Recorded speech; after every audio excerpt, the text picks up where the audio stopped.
পৰীক্ষাত নম্বৰো যথেষ্ট আছে বিষয়টোৰ ওপৰত আমি সেই বিষয়টোৰ ওপৰত আজি আলোচনা কৰিম বিষয়টো হৈছে ভাৱ সম্প্ৰসাৰণ কৰা মই 8টা ভাৱ সম্প্ৰসাৰণ লৈ আহিছো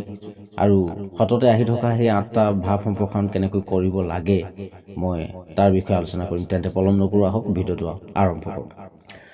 ভাৱ সম্প্ৰসাৰণ কৰা বুলি ক'লে আমি বিষয়টোৰ লগত সংগতি ৰাখি প্ৰথমে বাক্য এশাৰী ভালকৈ লিখি ল'ব লাগিব যেনেকৈ মই এনেকৈ লিখি লৈছোঁ যে মানুহে সততে ব্যৱহাৰ কৰা এটা প্ৰবচন হৈছে এপাচি শাকত এটা জাল মই গোটেইকেইটা বিষয় মই 8টা বিষয় আজি এই ভিডিঅ'টো ডিছকাছ কৰিম গতিকে গোটেই 8টা বিষয় খুব সাধাৰণতে 9 আৰু 10ৰ যি পৰীক্ষা সেই পৰীক্ষাসমূহত খুব সঘনে আহি থকা দেখা যায় এই বিষয়কেইটা গতিকে এই বিষয়কেইটা মই আজি আলোচনা কৰিম আৰু প্ৰত্যেকটো বিষয়ত মই তেনেকৈ এশাৰী প্ৰথমতে দি ল'বলৈ চেষ্টা কৰিছোঁ মানে বিষয়টোৰ লগত সংগতি ৰাখি গতিকে যদি আমি এনেকৈ দি ল'ব পাৰোঁ তেতিয়া দেখিবলৈ অকণমান